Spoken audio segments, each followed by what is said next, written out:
Hey, what is going on, everybody? Welcome to another episode of the Battlefield Project Podcast. I'm your host, Matthew Rhoda, and we are the podcast for people who understand that life is a battle and only the strong will thrive. I'm joined by my good buddy here, Danny Diaz, who I'm going to introduce in a moment. But first, before we do that, if you get any value out of the show, I just ask that you share it with a friend and family. The point of this show is to inspire people and to show everyone out there who's listening that every single human being on this earth will experience battles in their life. Winners fight their way through those battles, and the losers in life and the unhappy people are the ones who become bitter, resentful, and just play the victim card. So I do my best to bring on guests who I know have experienced some battles in their life and are winning at life because they had the fortitude, the courage to fight their way through those battles. And my guest today has got an awesome story that he's going to share. So in a couple seconds, we'll get into that. But first, let me introduce my buddy here. Danny Diaz is a performance and mindset specialist. His many layers of transformation are told throughout stories of his life, from drug dealing to America's top-rated food truck by Forbes magazine, from stressed out, burnt out, and overwhelmed entrepreneur to personal development master, now listed as a top 10 performance coach by Yahoo Finance. From being immobilized through grueling back injuries to becoming an ultra athlete, Danny is the living example of anything is possible. His superpower is his ability to help others discover and live into their limitless potential and possibilities in life. His mission is to help everyone he works with live a life of their dreams on their terms. I love pretty much everything about that bio, man. So thank you for being here, brother. I appreciate it, man. Dude, man, thank you. I appreciate being here, and thank you guys for all listening and sharing. I hope this adds value to your life. I'm sure it will, dude. So yeah, any battle you want to talk to, man, share the battle you experienced, how you fought your way through it, and kind of the lessons you learned. And I'm sure the audience is going to soak it up and learn something from it. Yeah. So every time I go into a talk like this, I like to come completely unprepared. Yep. And that's just because I feel like the truth comes out when it's just like in these clear moments of transparency and authenticity. And so that's what I'm going to do. I'm just going to shoot from the hip. And I'll share, I've shared about this topic before, so it's not, foreign for me to talk about, but, I would say one of the biggest challenges that I've overcome in my life has been from ending the 12-year battle with lower back pain and like reclaiming my athleticism, my body, my physical dominance over myself, so to speak. I think that one's one of the biggest ones that most people can relate to, and I would say that it was one of the biggest catalysts in like a mega growth spurt that I had, right? Like inner growth spurt. It was one of the biggest parts of all these transformations. The drug dealing to entrepreneurship is, I think, another topic some other time. We're all going to fight a lot of battles in our life, and you're absolutely right. And performance, I'm a performance coach, but really it's interesting because the performance usually only happens that one time. I can almost call myself a practice coach, right? Like it's what we practice, and it's not what we practice make perfect. It's what we practice we make permanence. And it's been the practice of personal development, strategy, understanding, personal awareness, responsibility. All these things have added up to that one moment in my life, and then everything that's gone past it. So I want to say too, if anybody's hearing this and they're in a really dark moment, or they're in a really tough spot, I see you and I appreciate you, and I promise there is a way out. It's never the version of us that's in the future that's more valuable. It's the version of us that's right now that makes the decision to change or makes the decision to level up in whatever they want and to create the life of their dreams. That's the most important person. It's the person that's right here today. Absolutely. So I had a herniated disc in like 2007, 2008, something like that, 2007. And I woke up one day, I was in Philly, actually in Westchester. And I woke up one day and it was herniated. I didn't know what it was. I just couldn't stand up. I could barely walk. And I had to drive back to DC. And like I drive back and I remember just thinking to myself, God, this really hurts, like I'm in like my mid-20s, like, hungover from the night before, just like, oh God, this sucks. And I get to my job and I try to get out of the car and I can I'm like done. I feel like I'm going to throw up if I try to stand up. And sure enough, herniated disc badly. I had decompression therapy and like, I get back to exercise and working out. And I kind of live like this seesaw for the next like 12 years, right? Like sometimes I sneeze and it's like a stabbing pain in my back and it hurts for 4 days and I can't work out for like a month.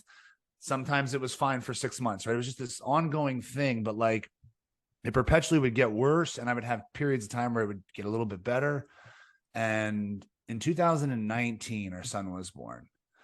And I had done like an amazing physical transformation at the beginning of that year. I was feeling great. I was in great shape, but I had never really tended to my back. I had never really done any of the main work that I needed to do. I was just working out how I knew how, lifting things up, putting them down, that kind of stuff. And in the middle of the year, my back started getting really bad. And then I'd say about 4 or 5 months from the end of the year, my pelvic tilted, it locked into place and it twisted my lower spine and it caused 4 discs to bulge out and all these nerves were just getting compacted. And it was the pinnacle. Like I thought that I knew back pain. I was like, this stuff sucks. It's the worst. 12 years. And it becomes so normalized because so many people go through it. If I'm having a tough day, it's like, oh, you're right, I have my back. It's like, oh, I got that same thing too. Like, it's just like, I thought it was just a part of life. And I come to find out that it could get so much worse. And it took me out. And like, I found myself, we lived in this 3-story townhouse at the time. And I was on the bottom floor, sleeping on the ground on the hard surface to try to help to get the inflammation down, help the spine to align better. And like, that was my life on and off, cumulative for about like 90 days out of the last like 4 months of the year. And it was the worst. I mean, I couldn't barely get up. I could barely go to the bathroom half the time. I was terrified that my wife would trip with our newborn son on one of our steps and like, I wouldn't be able to help. I was like super emasculated, very scared, very angry and frustrated.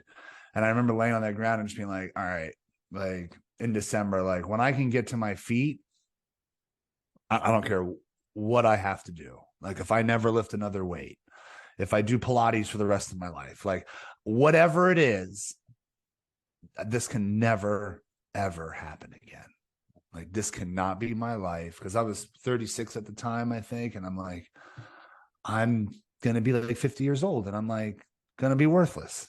Yeah. Like there's no way. This has been 12 years, another 12. Like no way. I'm going to be worthless if I don't figure this thing out, if I don't make this change.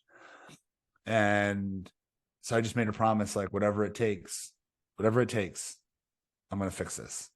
I'm not going to get surgery. I'm going to find my way back to health. I know my body can do it. Like I knew in my mind that I didn't need to get surgery. My body could fix this, right? It had created this thing. It can uncreate it. And that's what happened. So I got back to my feet. A buddy of mine does body work. He did a big session on me and got me standing upright and like got me feeling good. And like the pain, he had relieved so much of the pain. And I'm like, all right, what do I need to do? So he puts me onto eccentric training. And I did extreme eccentric training for like 4 months. And if anybody doesn't know, it's just super slow negatives.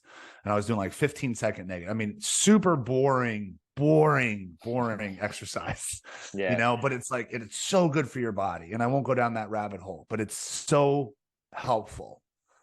And it literally helped to realign my body, to strengthen to wake up all the dormant muscles that hadn't been firing for years. Right. Like, and to get all my muscle recruitment back in order so that things were working the way that they should. And when I started this training, it was difficult because it was so boring and so slow. But I knew I'd made this promise to myself. I was like, I said, I do whatever it takes. Yep. Don't go back on your promise. But I was like, all right, I need another kicker. So I call my buddy, who's an ultra runner, lives in Montana. He's a mountain runner. And I had been out on trail hiking two separate times where someone passed me that was like a mountain runner. Mm-hmm.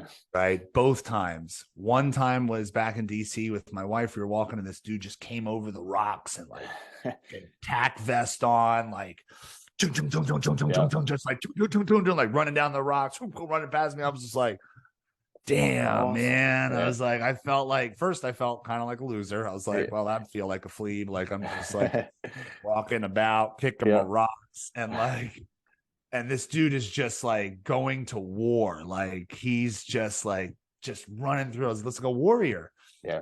That seems cool. I kind of want to do that. And then I met my buddy Dan, same deal, runs up, we meet him on the trail and he takes off and he's like around the corner. And it's like, that's so cool. So that was it. It was like, it's just this thing of like, that's cool. Like, I want to be cool, Yeah. So I call him and I'm like, hey man, like I'm going to run a mountain with you this summer in Montana. And he's like, all right, man, come on with it.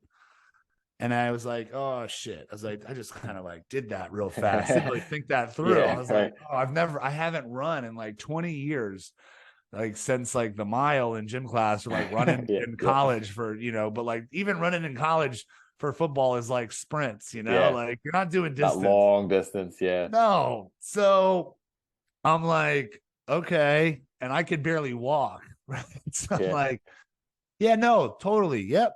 That's why I said it, because I needed the kicker. Yeah. And so I get past the funny part at the beginning. And I remember I'm just like, all right, I'm going to train for this. I remember in February I went out for a run. It did not go well. I was like 3 blocks is how far I made. I had shin splints for like 3 days. My feet hurt for like 3 days. I was like, whoa. I was like, okay. So I kept doing the eccentric training. And then in March, end of March, I finally set out for another run. I was like, okay, I'm going to do this, try this again. And I ran 2 miles. First time in my life I've ever run 2 miles. I'm like, oh my God. I'm like reeling, I'm like, yeah, this was awesome. I'm an ultra runner now. Right. I'm like 4 months, like I'm gonna go run with my buddy. And like meanwhile, I'm assuming that like I met him on a 7-mile loop. Mm-hmm. This trail in Montana that I like. One of my buddies is like, oh, you got to meet my friend. And then sure enough, he came up. He said he runs this trail like 3 times a day. So I'm just assuming that's the trail we're going to run. So I am training for this 7-mile loop trail in Montana. Yeah. And I start running, and then I'm running more, and I'm like, oh my gosh. And like, it was tough. It was tough. And I listened to a lot of hardcore music, and I listened to whatever I needed to do to get me out the door and to get me running.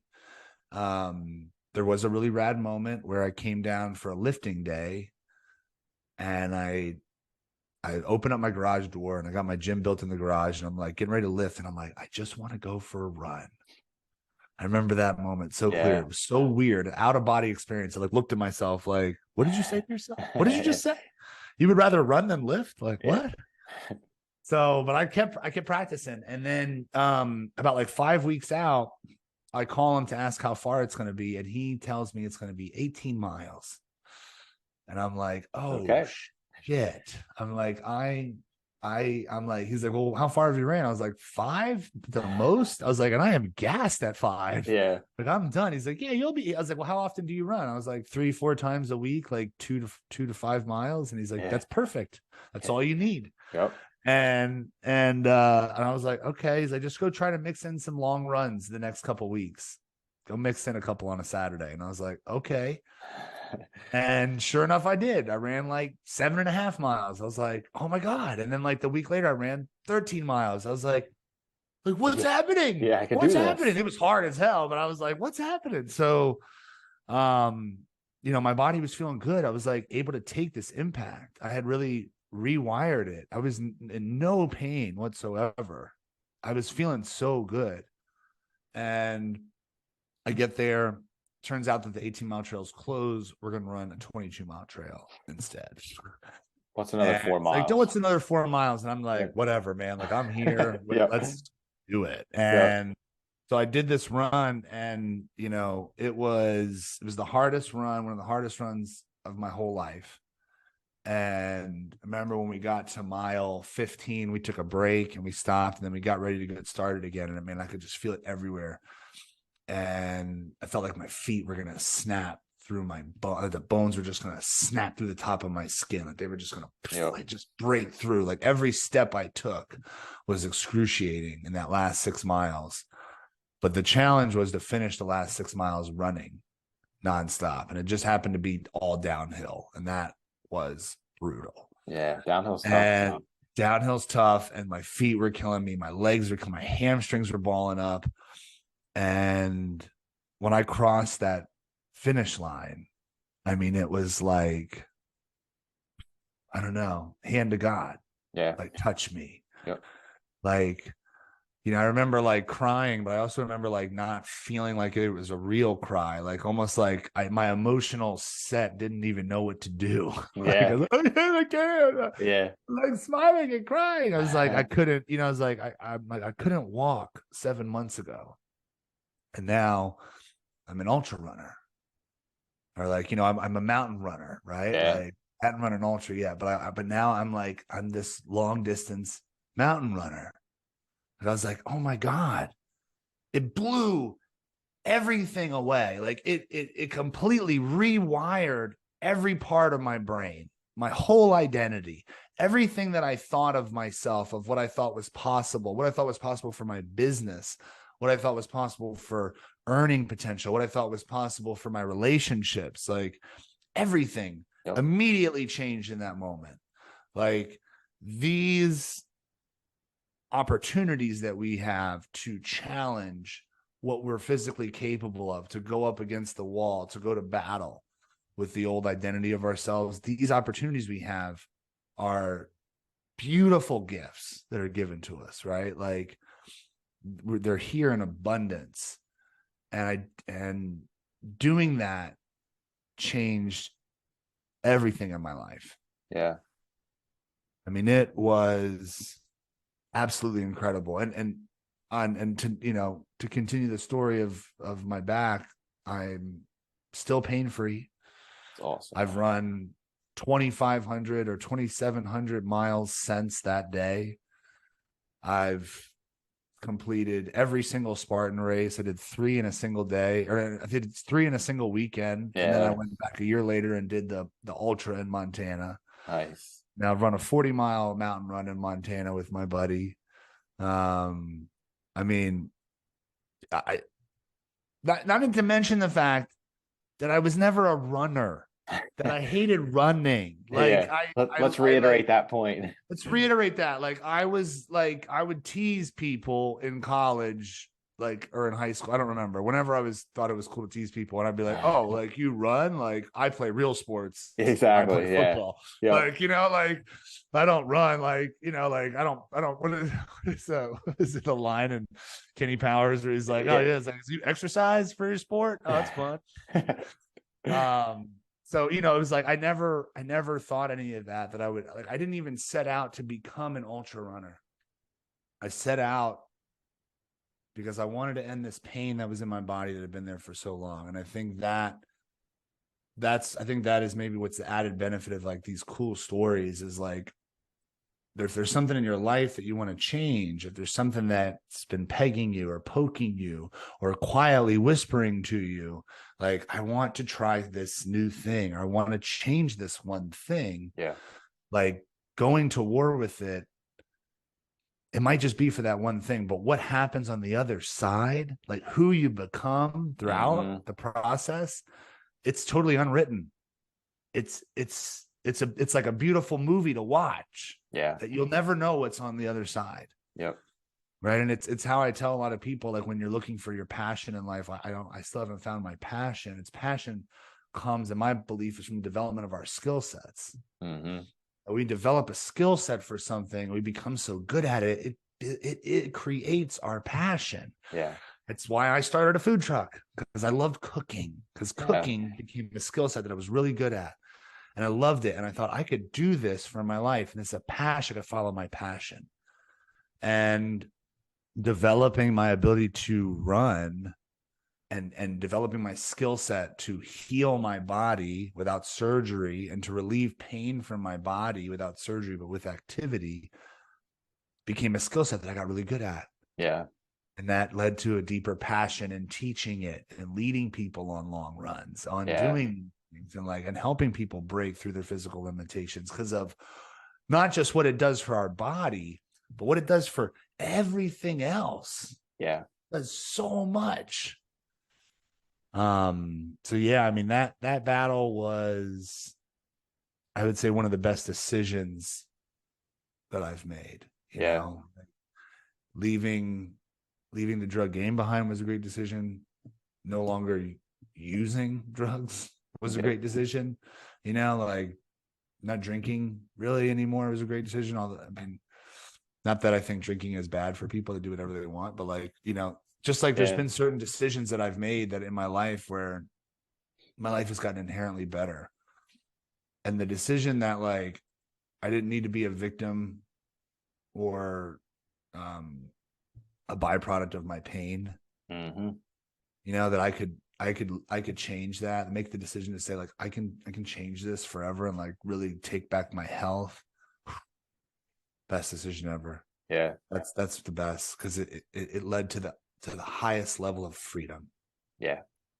Do I think you're the human you are and the rock star you are because a couple of things that you said there. One, you went through that pain and that you had no control over herniated discs. It's not like you're like, yeah, that'd be cool. It happened. And then you said, for whatever reason, you had the self-belief that you could heal that. That's powerful. Two, you had the discipline. I don't know if that's the right word. You had the whatever word I'm looking for to say, I'm going to do whatever it takes, and then go down that path and actually do whatever it took when you started being told, okay, this is what you need to do by your buddy, the eccentric movements and stuff. And you're like, this is boring as fuck. Someone who goes to the gym and smashes iron around, you want that clinging and that feeling and that pump. And then all of a sudden it's do really slow stuff. And you're like, fuck, I don't really want to do this. I'd rather be doing lift and heavy weights and throwing shit around. But you're like, I said, I'm going to do whatever it takes. So I made the commitment to do whatever it takes. I'm going to see it through. And then I think because you're, again, this connects to this, but you're understanding that you can heal yourself is huge. And then because you're open to that, you're open to signs from God and the universe that you're on a trail and saw a mountain goat person, but a mountain goat, just crushing the trails. And you're like, that's fucking awesome. That looked really cool. I want to do that. Some people, that person might have just flown by them and they wouldn't even have noticed them. They would have been in their own little zone, tunnel vision, talking with their wife, looking at the star, the sky, whatever, and not even seeing that person, let alone seeing that person and have that person's being speak to them. So you were open to that moment where God, universe, or whatever you want to say, God was this could be something that you could do. And you're like, ooh, I see that. I like that.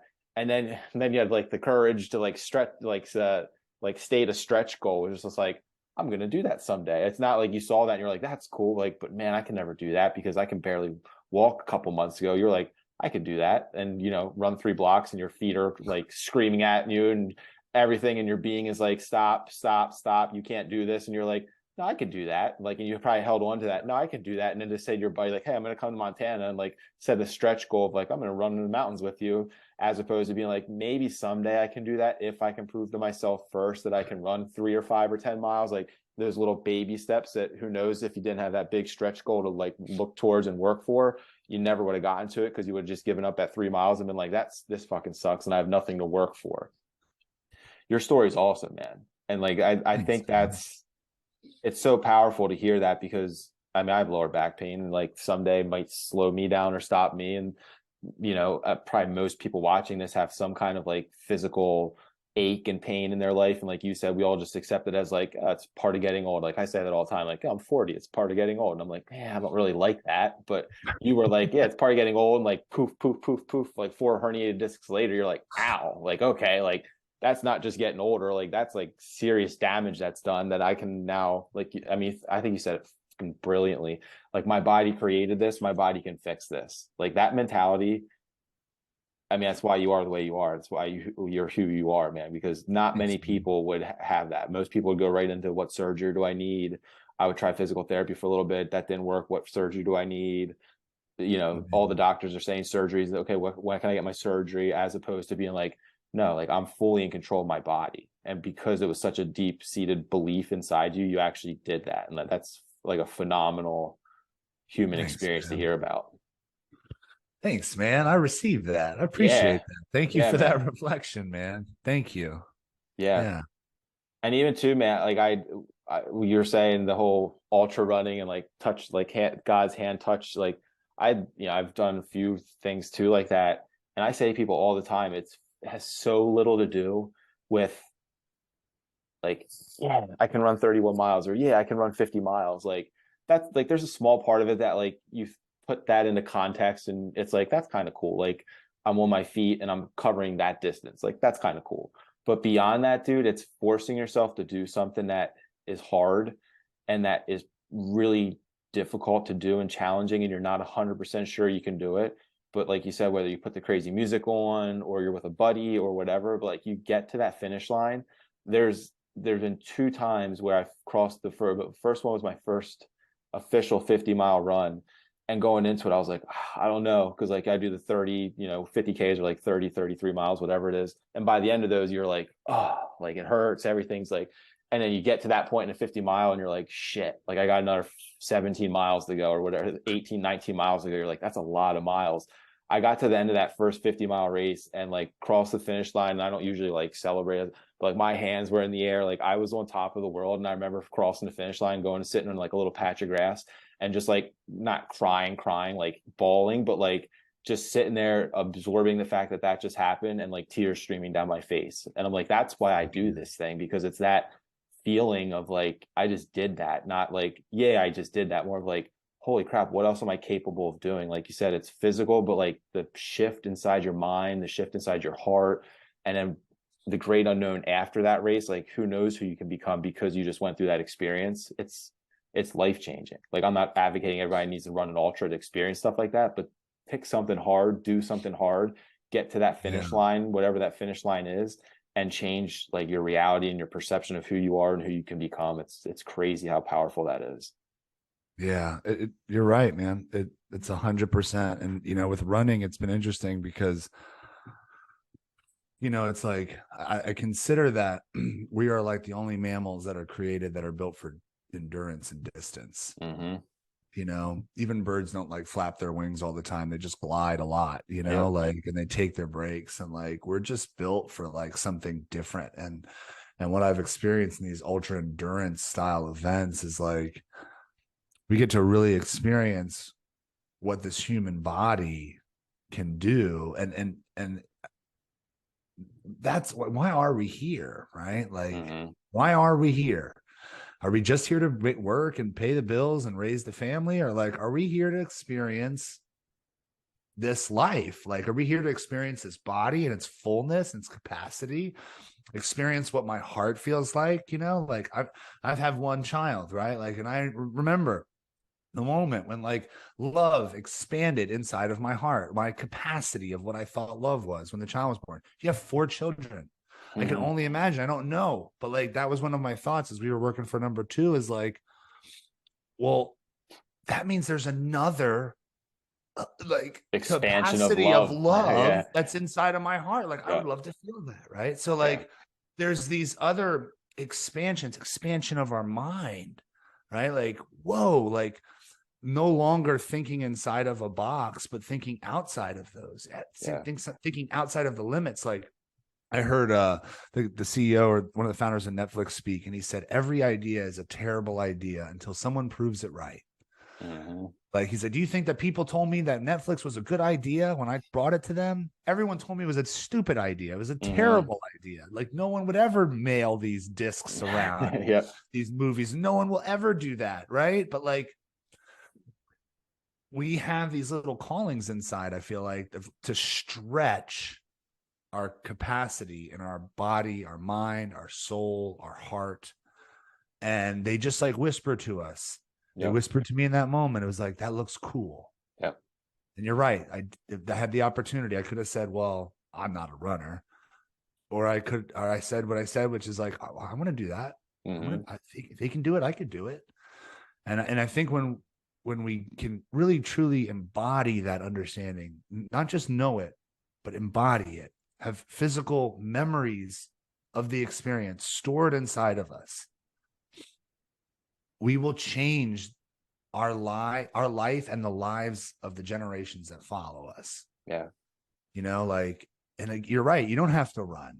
It doesn't have to become a runner, but there's so many ways to stretch our body. Yeah. There's so many things that we can engage in that are fun for us that will stretch the limits of what we think is possible. Yeah. And it is in my opinion, it's just a pathway, to a higher level of experiencing life. Yeah. Which should be the goal of every human being on this earth. It's like, how can I that's like, I say it all the time to people. I'm like, why do you run long distances? Why do you train every day? Why do you pour into your family so much? Why do you like do your best with bit? I'm like, because like I'm alive. Like, what do you mean why? Because like I'm literally here breathing and like experiencing life right now. Like, why would I and tomorrow may not be here. Like I always say, like, if I would hate to not wake up tomorrow and my soul drifts above and I look back, my last 24 hours and I'm like, oh, like I took that 24 hours for granted. Like that was my last day on that earth and I took it for granted. Like I do not want to live like that. I do not want to have that sense of, like I didn't appreciate all that was and all that could have been. And like, I may never reach potential. I may be stretching for things I don't need to stretch for, who knows? But like, all I know is as like the human self, I'm doing what I think is best for myself, my family, and the community at large. And, if I don't wake up tomorrow, my soul drifts up into heaven and I'm looking down on it. I'm going, good for you, man, for like spending your last day yesterday doing what you did and loving yourself, loving other people, trying to lead by example. Like that's what you were supposed to be doing on that earth. Like, job well done. Like you've served your job. You've done your job. I'm like, okay, that's why I do the crazy shit that I do or the consistent stuff that I do is because of that. Like you have to live with that understanding. Because if you don't, I kind of believe in karma. Like I feel like, it can get snuffed out real fast because God's looking at you being like, you're not really appreciating the gift that I've given you. Like, and if that's the case, like I could take you off this earth and make space for another soul to come on and maybe they'll appreciate it more than you did. Like, I'm not going to be that one that God pulls out because I wasn't appreciating everything that he gave me. So keep pushing. Love that. Yeah, man. My brother, man, where can people find you online? I know you got your coaching business. I would highly suggest reaching out to this dude and learning from him, gaining knowledge from him, being inspired by him. Thank you, man. Yeah. So you can check me out on my website is iamdanieldiaz.com. But I'd say if you want to keep up with just up to date, you want to follow along for free content, check out my Facebook, facebook.com/Daniel Diaz Life Coach, and then Instagram @Peak Life Now. Beautiful, man. I was just on your website prior to this call. I was looking at your bio. I had never been on your personal website before, so I'm clicking around. I'm reading it. Like at age 13, like I had my first business I was paying an employee. And I'm like, the fuck? And then I read it further. It was like, my mom was my employee, but yes, I paid her to help me pack lunches. I'm like, I fucking love this dude even more, man. Like, what a cool story that is. So yeah, check this guy out, man. Thanks, dude. Appreciate you, man. I appreciate you guys being here. Appreciate you, everybody. So yeah, if you watched this episode, got value out of it, which I'm sure you did, please share it with friends and family, anyone that needs to hear this message. It's what the whole point of the show is. So thanks, brother. Appreciate you, man. Appreciate the friendship. Appreciate the person that you are and what you're doing in the world. Yeah, you too, brother. Awesome, man. All right, everybody. I'll see you on the battlefield.